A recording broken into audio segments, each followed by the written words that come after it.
It all comes down to profit. I'm sorry, but it does. I mean, I work for a for-profit company. I don't think I've ever worked for a not-for-profit company, but it comes down to where do they want to dump their resources. It's not part of their job. It's not part of anybody's job in the world to go to work and say, I hope I get beat up today. That's not. And we have to stop expecting that of our employees and turning a blind eye to it because everybody's aware of it. This is nothing new. If you're in the industry, you know this happens. So we need to advocate together for staff rights in these situations. I have been in long-term care for 25 years. I've worked in several facilities that had memory care units, worked with dementia patients, worked with psych patients. And now I'm fortunate that I'm getting to train new administrators that are starting their careers.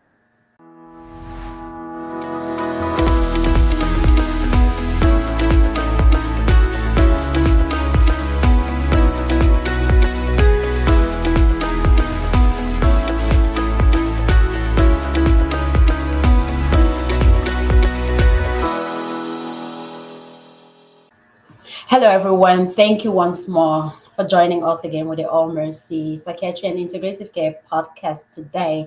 Today, we are delving into the complex and often challenging world of nursing homes, of skilled nursing facilities, and some of the things that people do not know that happens there.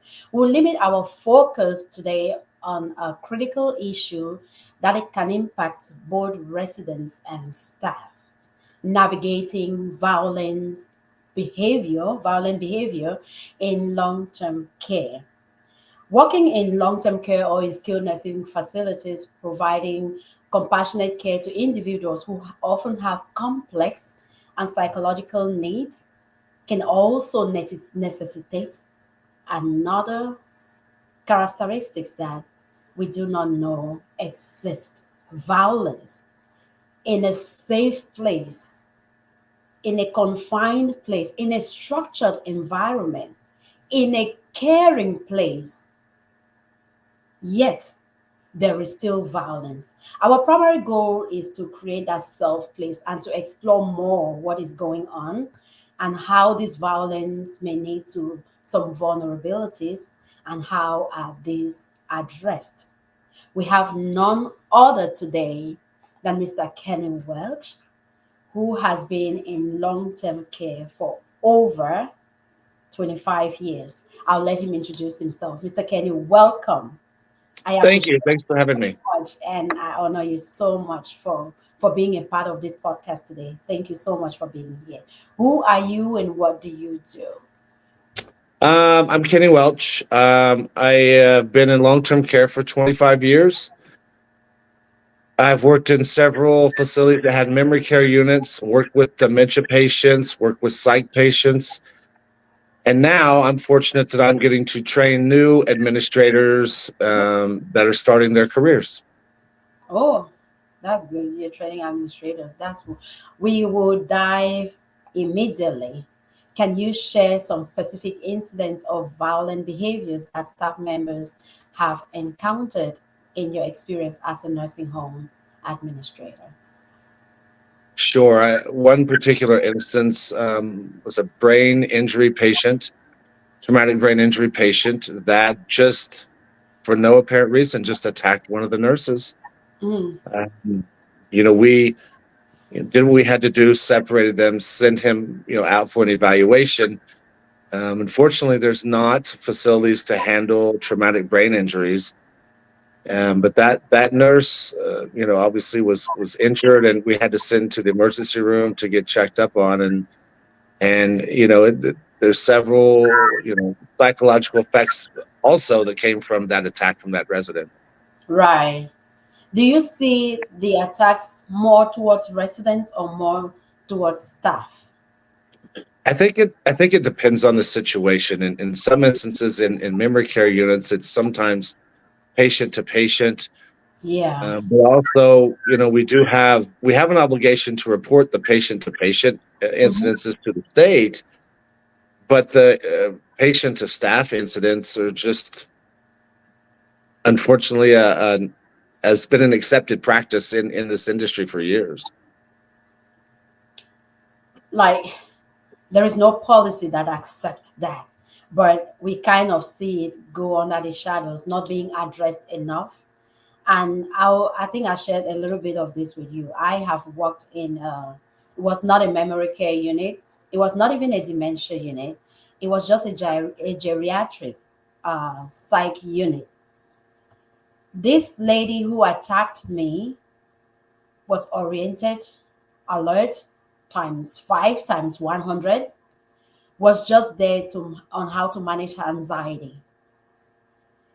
She was, of course, with anxiety you get routine and as needed medications. So it was time for her as needed medication, and she felt like I was 5 minutes late. When I went to give her the medication, she had long nails. She scratched me so bad. I was bleeding. I was crying. I was hurt. Not just hurt from that pain, but just emotionally hurt. Like I have left my family home. My kids were very little at the time. I have left my family home to come and give care to somebody. And I can say I am giving the best care that I can give.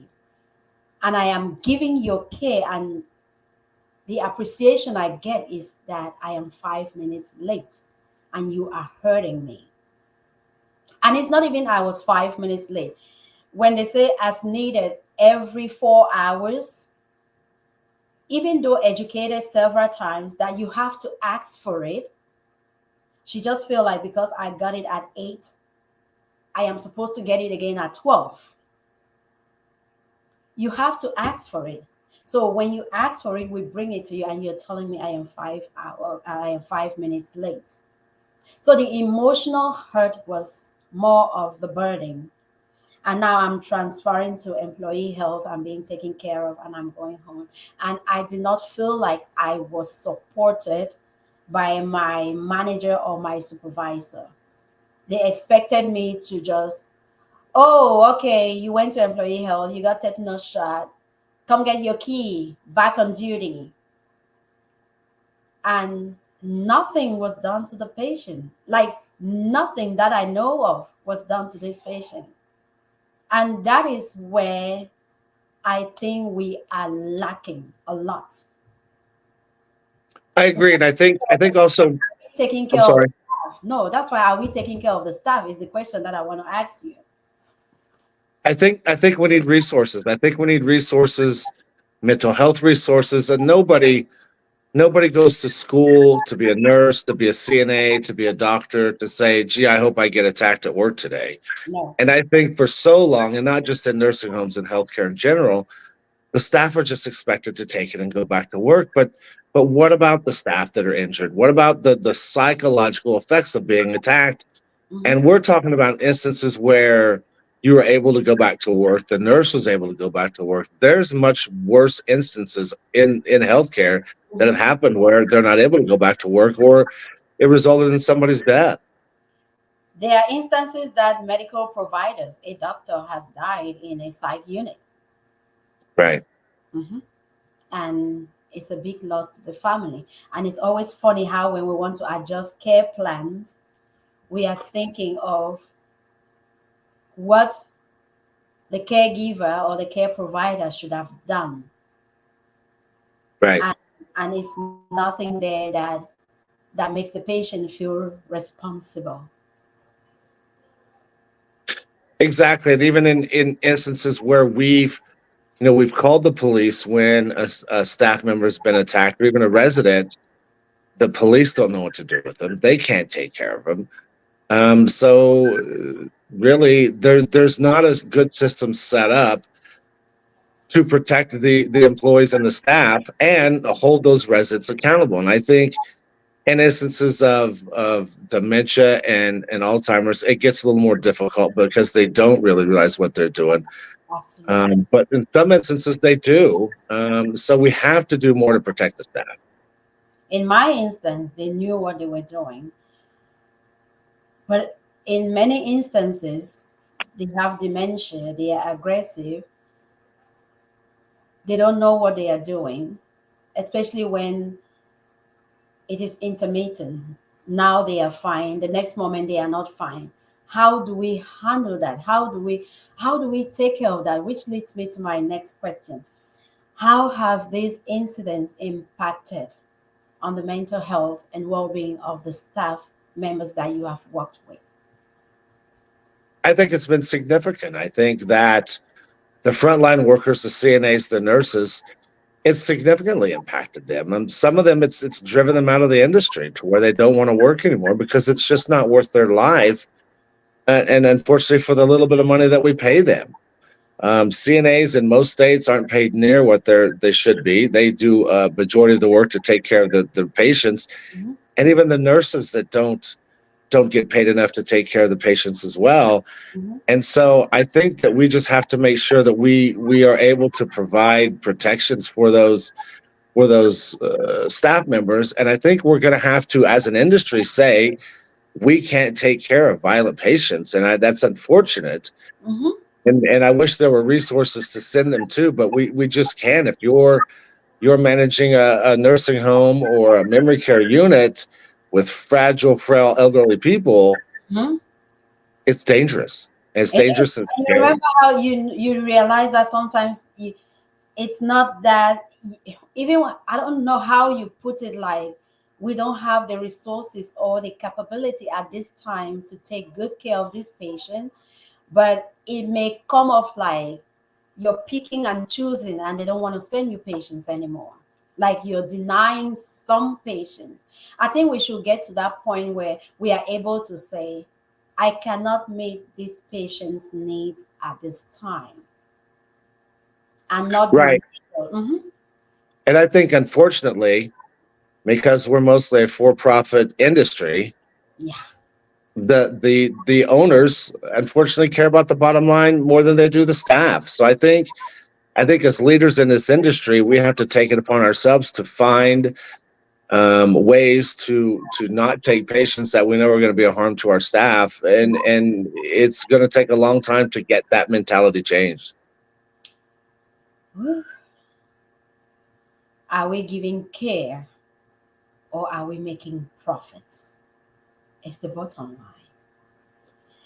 Again, do we are we giving care, but we need the manpower to give the care? And if that manpower, we already know about nursing staff shortages. We already know that it is everywhere, it is all over. And even with the COVID-19 pandemic, did not do us justice with that. It just made it worse. We already know that. So if we want to only see the profits and not caring about our staff, that is not good. Which leads me to another question. What are some of the challenges you faced in reporting and addressing violent incidents involving residents? When it comes to resident, there's specific guidelines that say we must report, especially if there's injury involved. But when resident to staff, Mm-hmm. there's nothing in place. There's nothing. There's I'm not seeing too many policies that even address that in most companies. It's just unfortunate an expectation that sad. It's sad to see that's what we expect out of our employees is to just, well, that's just how so and so is, and that's not okay. So and the police don't know what to do with residents from a nursing home, and we've had instances where we've had them removed. But then if you accept a resident that you for what they are, and then you try to send them to another facility or not take them back, then the state comes in and says, no, you can't do that. You're going to take them back. That's your resident. That's So it's a double-edged sword that is going to take a while for us to sort through. I think if we can get the resources and we can get the owners of the companies to understand that the little bit of money that you're making, and it's not a lot, is not worth anybody's life. I'm sorry, it's just not. it's not. No, it's not. Like for me, when that happened to me, it reduced my job satisfaction. I already love what I'm doing. I know what I'm doing. It reduced my job satisfaction because I'm thinking, she used her nose to injure me. What if it was something else that she had? It Right. reduced job satisfaction because I feel like constantly being exposed to violence, it can make me disengage from my work. And if I disengage, I may not be able to give the best care that I can or that I'm able to give. And especially when I feel like up there, I can understand that their hands are tied. But if I feel like they don't have my own back, then I start becoming afraid and distrustful, not only of them, but of the whole system as well. Because when you have repeated incidents, it can cause staff members to be affected in a way that they interact with not only the patients or the residents, but also with their colleagues. Because it makes me not to trust you, because you are sitting in your office or you are at home and I am here frontline. You don't care about me.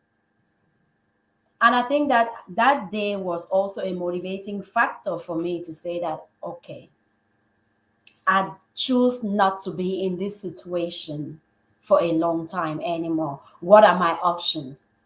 And I have seen staff member complain about burnt out, emotional toll of dealing with violence over and over can contribute to burnt out and high turnover rates. Because at one time they just say, okay, I'm done. I'm going somewhere else. This is not the only place I can work. Nothing is being taken care of. I'm going somewhere else. And of course, that can increase stress and anxiety significantly when staff is coming to work without knowing what to expect. Am I getting hit today? Am I going to be placed with this resident today? Am I going to the violence unit today? So they come to work, they're already stressed and anxious, like, okay, do I have the support that I need? Have you felt any moment like staff staff is going through mentally challenging situations just from all this violence? I think every day. I think every day you said exactly that. That if I'm a frontline worker Mm-hmm. and I'm going to, and this has happened to me before, or some of my colleagues, I'm scared of what might happen to me. I mean, I maybe you're a single mom, maybe you're, married, contributing to your family as well. And this is how you do that. And you're going to work fearful that you may get hurt to the point you can't do it anymore. Mm-hmm. Mm-hmm. So, again, back to we need resources. We need, mental health resources for our staff, and not just during a pandemic. We need it all the time. It's something that I feel like the company should offer free of charge to our Oh, employees that need it. it should be a documented resource for staff to. And many places, how do they handle things like that? They call employee services and say, oh, you have 3 free sessions, and after that you have to pay for it. I have implored those free sessions from people who use it. 90% of the time it was not helpful. One, it was not helpful because they felt being rushed. Two, they felt like those people were part of the company, so they felt like they were not being listened to. Three is also because like they felt like they were not treated well, because being able to be treated well means that sometimes they have to isolate you from that trigger, number one. And of course, they do not admit that you have that trigger because they do not want to isolate you, meaning removing you from that space. Who are they going to put into that space? So 90% of the time, after speaking with people who have used those services, it did not work for them. They instead felt more disgruntled and not happy with the system. But I will ask you this from your perspective. Why do you think there is a lack of responsiveness from local authorities, from regulatory bodies, and corporations in addressing these issues? It all comes down to profit. I'm sorry, but it does. I mean, I work for a for-profit company. I don't think I've ever worked for a not-for-profit company, but it comes down to where do they want to dump their resources. And sadly, and COVID-19 um, showed us that Mm-hmm. the resources are not in staffing. It's in everything else but staffing. And if you take care of your staff, they're going to take care of your patients. I mean, it's a fact. Absolutely. And if you don't, you shouldn't be surprised by the outcome. I mean, if you and let's say I pull a staff member from a violent situation, the violent situation is still there because we still have the resident who's going to want to take care of that resident. Mm-hmm. It's not like you have a group of volunteers that are saying, "Hey, listen, you're paying me a huge amount of money. Let me jump in there." And it's just, it's. I really think it's the industry, the regulatory doesn't have enough people now to survey. They don't have enough resources. The resources that we have in long-term care have to be allocated due to the regulatory constraints put on us by CMS. But at Mm-hmm. some point, some company has to go, wait a minute. We're not going to continue to allow our employees to go into a violent situation every day and expect it to just be okay. Right. Somebody has to step forward and make a change. And I don't, I'm not sure who that is, but something has to give. Something has to give for real.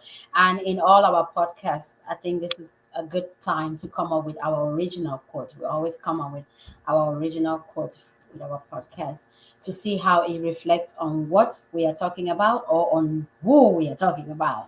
So I think at this point, our quote for today, I haven't published this quote yet.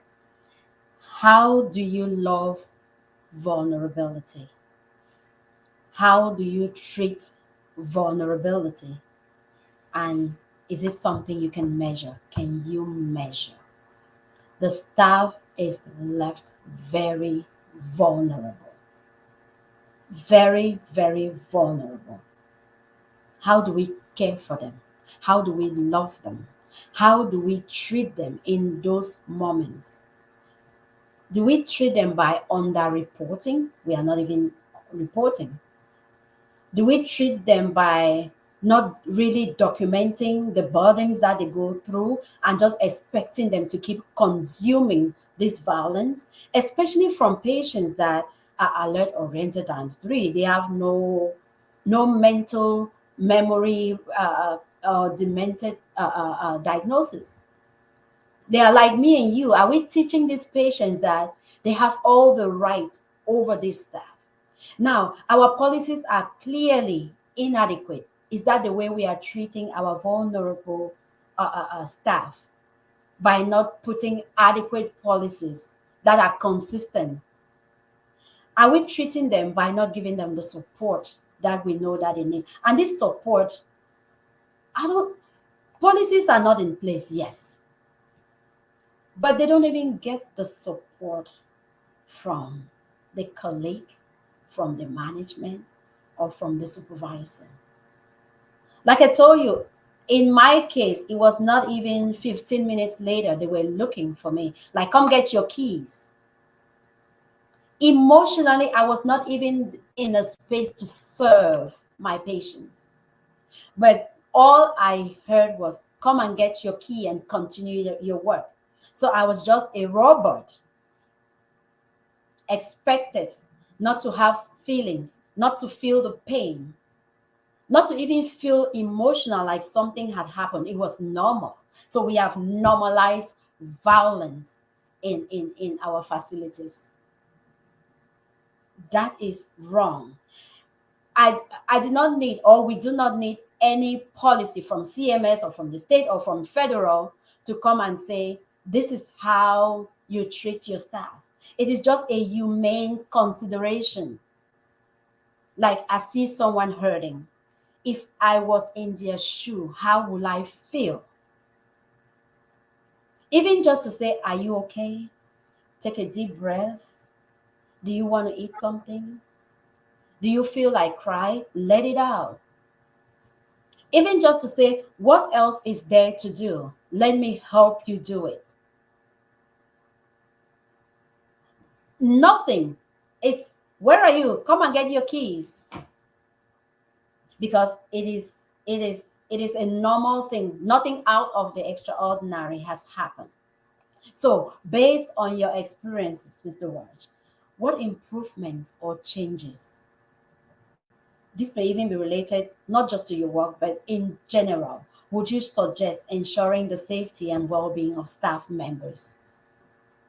I think we have to invest in our staff, and not just through meaningless benefits that most of them can't afford. I think it's through providing a safe environment. It's for providing support should something like this happen. And I think that we're going to have to start saying we cannot meet the needs of violent patients. And again, I know that's unfortunate and they have to go somewhere, but it can't be in our nursing homes, which are full of our frail and elderly patients. Mm-hmm. And we have to care. And you said it earlier. These are human beings, and and I know that listening to your story, there's no way you were in a position to go back to work and care for your No, patients because you were distraught. no. That's what our healthcare workers are going through, and we've Mm-hmm. got to stop expecting that and saying that's okay. And we got to stop normalizing violence in our society. Mm-hmm. And when I received that call, I thought that, oh, she wanted to be sympathetic or empathetic. I thought she wanted to say, are you okay? What can I do? How can I help? That was the reason I picked that call. But what I got was, where are you? Come and get your keys. And how do you think I felt? And the bureaucracy where all this is happening, it's not like they don't know, they know. But are they processing timely interventions? Are the regulatory bodies and local authorities have a way to say this is how we are going to handle it? Do they lack the necessary resources to effectively address the issue? I don't think as a state, as a corporation, as an authority, they lack the necessary resources. Even if they are working in it, it is just too slow to come. We need something quick, prompt, to be there, to be available. I have worked somewhere where they had security on the intensive units when it was bad, and they had patients or residents there that with history of violence. They have security, and that helped with staff morale. That helped staff feel like they were being heard. But most of the time, too, what I feel is going on is that they are underestimating the severity of the situation. There is lack of understanding, and there's also lack of acknowledgement on the severity and the frequency of how these violent incidents in nursing homes happen. The focus is only on resident care. A resident will hurt you, and they will turn and ask the resident if they are okay, because those behavior are what overshadows the importance of staff well-being. Staff doesn't feel supported at all, at all. And do you know of any support systems or resources that you've implemented in your own area or in your own roles to assist staff members who have experienced violence? I don't, unfortunately. You mentioned a few times or earlier that you get 3 free psych visits and then it costs you after that. I mean, but that's not really saying I care about my staff member. It's just a minimum effort to try to say here's how we're addressing it. Everybody knows this occurs. This is nothing new. This has been going on since the beginning. Again, it just goes back to saying I'm going to take the first step to care about my staff members by trying to keep them safe, Yeah, and that's what we need to do. yeah, yeah. But especially, I believe in training too. A lot of training on how to sense or anticipate violence and call for red and call for a code red, so that all help, all hands on deck, everybody is there. People are not just sitting watching in the camera like what happened. Oh, you should have done this. Have you been in those meetings? Have you been? Yeah, where they just go. The solution is to pull up the camera. Oh, you should have ran away. Oh, you should have done this. Oh, you did not do this. Oh, you did not do this. And it's locked. Run away from where? Sometimes It it is too resident. we almost make it look like, well, it's your fault that this happened. And then you add that on top of being attacked, and then so the staff member's like, wait a minute. You're sitting here in a room with a camera telling me what I should have done Yeah. differently, and I wouldn't have got attacked. Come on. So yeah, it's that's not helping the cause either, because you already feel bad. That's just as exciting as the phone call you got saying, hey, why aren't you back to work? We're losing productivity because you're not here. Mm-hmm. So, Mm-hmm. The appreciation is, oh, I've watched the video. It's time to talk about it. We have taught you the techniques, de-escalation, and I believe in all those. I believe regular training on de-escalation techniques, conflict resolution, and self-defense should be there. I believe in simplifying the reporting system to also make it in a way that staff is not scared to say, I am not comfortable being here. Because it feels like once you say that you're not comfortable being in this unit or with this patient, you're losing your job. And staffs are different. Some people, it may be a physical incapacity that is not warranting them to be comfortable. Some people, they may even have a significant and intimidating presence in front of all those kind of patients. But maybe because of, I want to say, familiarity with authority and who is putting who on which unit, yeah, they pick and choose who they want to be exposed to violence and who they don't want. So training should go on. People need to increase staffing in with this kind of patients if possible, ensure that the unit is adequately staffed, provide mental health support, provide access to counseling for staff, and clear policies and procedures to be able to enforce when handling a difficult or a violent patient. That way staff also know their limitations and their rights, because it's not always about patients' rights. What is my right as a staff? Okay, if I come and tell you, my boss, that I am not comfortable working with this patient, it may be emotional violence. It's not always physical violence. It may be emotional violence. I am not comfortable. This is how this patient makes me feel. This is how this patient is insinuating. This is how this. But nobody listens until it becomes worse. How does staff report those things without losing their job? It's also a call for concern. And have you implemented training programs and policy that helps address this violence to prevent violent behaviors in long-term care facilities? And have you, in your administration, done anything that has worked? I think the de-escalation procedures. I think like you said, pulling more staff over in a situation has definitely helped. I'm an advocate for staff training, Mm-hmm. but we have to change the mindset of this stigma. The other thing I think we haven't really talked about is, if you suffer an employee injury because of a violent patient, Mm-hmm.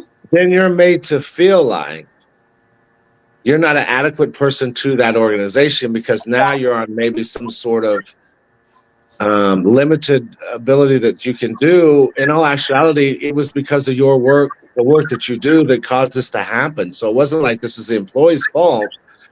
So, more staffing, and I think we need more staffing, but we're going to have to spend money to get the staffing. We're going to have to increase the salaries to get people to work. And one of the facilities I worked at, McDonald's had a sign up that paid $4 more an hour, and they're not getting beat up at McDonald's No. to go work at McDonald's. Yes, I know someone who works even at Chick-fil-A. I was surprised how much they made. Some was more than our CNAs. Right, I'm like, wow, okay, why do I want to work here when I can work here? right. So Hmm. we have to make it to where they want to come to work, and we have to be willing to pay them for the work that they do.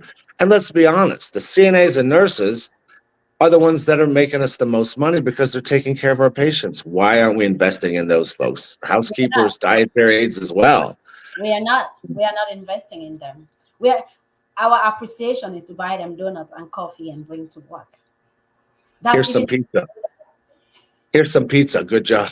take some pizza. Oh, it's Nurses Week. Take some pizza. Good job. Great job. And when we talk about abuse, people do not even understand. I want people to understand that staff experience physical abuse, verbal abuse, sexual abuse, and also there's property damage.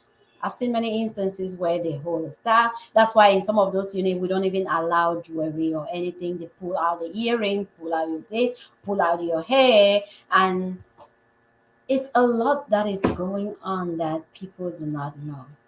Are we saying that it is all about staff, right? No, we care about our residents, we care about our patients. Sometimes we can care about them by saying we are not able to meet your needs, especially those who are not cognitively impaired. Their care plan should include, in case of physical, verbal, sexual, any kind of violence, this will be the consequences. I think we should get to that point where patients who are not cognitively impaired need to be held responsible and accountable if anything is done. I have worked somewhere where you are immediately discharged because some of them tend to have some other behavior. I want this and I want this now and I want this now, and they get easily upset. They get angry, not because they cannot control themselves, but because they know they are in a facility where they have all the rights. Mhm. So they also need to understand staff rights. We need to make a poll where we know that we also have staff rights. And the training should be constant. It should not be, oh, take your badge. It's going to expire in 2 years. 2 years, come again for another training. No, it should be constantly monitored. And when we take patients, let us also try and learn about their history. And sometimes you know that sometimes the facility where they are coming from, even from acute care or from hospitals, they may leave out certain parts of it because they want us to take them. But let us dig, let us find out, let us try and see what their history is. That way, we are not exposing ourselves to something that we do not know. Yeah, I think we should really try on that. And what steps can be taken to raise awareness? You are an advocate, you are doing a lot for your staff. To not to limit it to a facility level or to a community level, we want to explode this topic. What else, what steps can be taken to raise awareness and advocate for the rights and safety of staff members in these challenging situations? I think we have to make everybody aware of what's going on. I think that we need to get our elected officials involved, bring them out, show them what's going on. Yeah. And I think we have to get the owners as well involved to say, hey, listen, we're going above and beyond the minimum requirements we have to do for our staff, and we're going to ensure that they work in a safe environment. Hmm. And somebody's got to do that at some point. But I think we need to raise awareness. I think we need to let everybody know that this is happening in these facilities, not just in nursing homes, but in healthcare in general. Mm-hmm. And that, we have to advocate for our staff. We do, and I know there's a million advocates out there for the residents and patients of hospitals, and I do understand that abuse occurs in those situations, Mm-hmm. but there's a significant amount of abuse that occurs to the staff members as well, and we've got to stop ignoring that and pretending it doesn't exist, or just expecting them to do that. It's not part of their job. It's not part of anybody's job in the world to go to work and say, I hope I get beat up today. That's not. And we have to stop expecting that of our employees and turning a blind eye to it, because everybody's aware of it. This is nothing new. If you're in the industry, this happens. So we need to advocate together for staff rights in these situations. Right, right. And and it is not an isolated situation. We all agree with that. It is not an isolated situation. Not only that, we have to encourage staff themselves to speak up. Hmm. We do. Yeah. And at the authority level, I don't know if they forget that no staff means no facility. Right? No staff, no patients, no money. That's it. I mean, you can say all day long, if it weren't for the patients, we wouldn't have any money. If it weren't for the staff taking care of the patients, it's the same thing. Mm-mm. No staff, no business, no patients, no money.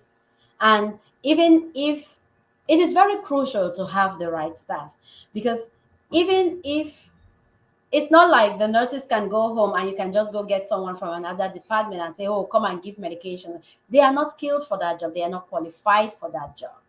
Right. It's not like a patient will be violent to a CNA and you just send them home and get someone from the dietary to say, come cover for that patient. No, that is not what they are qualified for. So with this front end staff, no work, no facility, no patients, no money. What last words, Mr. Wells, what last words do you have for our viewers on this topic? I think I know you're working more on this topic as well, but I think we'll have a part two on this topic. What do you think? I agree. I think we need to continue to talk about it. I think we need to make everybody aware. And I go back to, why are we as human beings not treating each other like we should? I mean, we it's just such a short life. We have no idea when it's going to end. Why are we not treating each other better? And that includes our staff, that are the ones that help us make all the money. That are the ones that take care of our residents, that are there when our residents pass away, that are there when our residents need them. Why aren't we investing more in advocating for them as well? Don't Hmm. they deserve that also? And I just think that we need to do better as human beings to take care of one another. I like that. We need to do better as human beings to take care of one another. We're going to have a part two on this topic, and the part two will include what authorities or what me and you can do at our own level of raising this awareness so that we can change policy. It takes us to cry, to shout, to talk, to make awareness is not just by sitting here and talking about it or by implementing those rules in your facility. How far have we gone? Who have we reached? Who are we talking to? Who has heard our voices? How do we implement changes in policy? Or in a place where there is no policy, how do we create a policy that fights for staff, that is there in place for staff? We are human beings, and like you say, human beings should take care of one another. Abuse in any way, shape, or form will affect our mental health. You can be physically abused, but it will impact you a great deal, significantly mentally, to the point where it can even bring down your self esteem. It can make you not just anxious, but depressed. It can make you lose satisfaction from your work. It can make you be so disgruntled that you have to start over, maybe in a career or with another position or in another role or with other people. And we all know that starting over because of a negative thing sometimes is not easy, it's not welcomed. It takes everything to start over. You may physically abuse me, and from that physically abuse, you may have destroyed me mentally. And it is the aftermath of that. The pain is not even the physical pain. The pain is the emotional pain. And also the pain of the uncertainty of what could have happened. What if, what if, what if? And we have the pain also for those who did not even leave, to make that choice to leave that environment and find a non-violent environment. People have died from resident to staff abuse. People have lost their lives. And these are humans like me and you, not given that chance to be with their families. So it transcends about mental health for the abused, but for their families as well. How do we even recognize that they are going through mental issues?